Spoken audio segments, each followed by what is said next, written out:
आजच सबस्क्राईब करा आणि आपल्या आवडत्या मालिकांचा आनंद लुटा।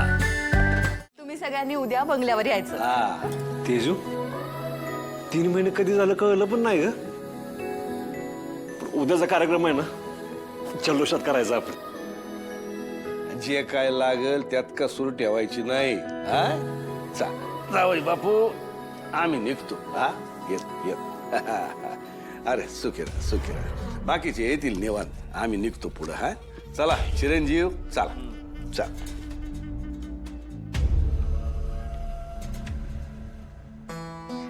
आत्या अगं ते कार्यक्रमाचं सांगितलंच पण त्यात करायचं काय असतं तेच माहित नाही। अरे तुला कशाला माहित असायला पाहिजे? का? तुझ्या आईला म्हणजे आशा वहिनीला सगळं माहित आहे की। तिला बी उद्या कार्यक्रमाला घेऊन ये।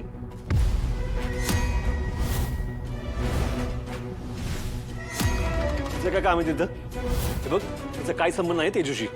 एवढे दिवस नव्हती तर आपल्या घरात काही शुभकार्य झाली नाहीत का? सूर्या अरे शुभ कार्य झालं की, पण ती नव्हती ना त्या वेळेला। आता ती हाय। सूर्या अरे तिचा संबंध नाही असं कसं म्हणू शकतोस रे तू? अरे आई आहे ती। आईला डावलून कसं चालेल? तिचा मान तिला मिळायला पाहिजे का नको सांग बरं? हे बघ आत्या मला नाही असं वाटत।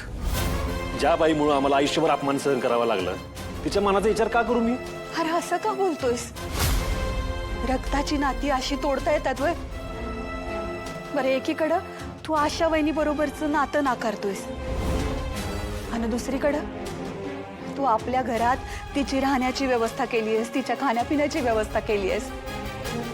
मला सांग तुझ्या मनात जर तिच्याबद्दल एवढाच राग आहे तर हे सगळं का करतोयस तू तिच्यासाठी?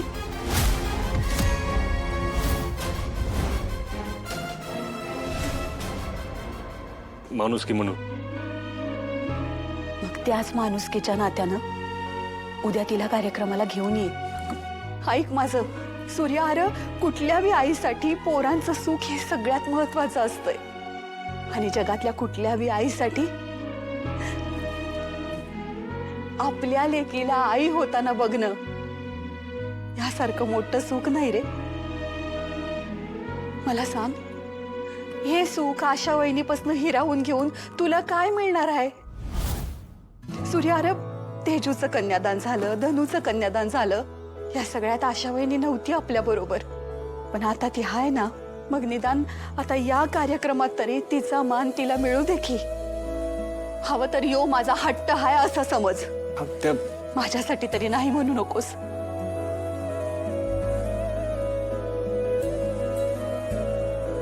ठीक आहे येतो घेऊन।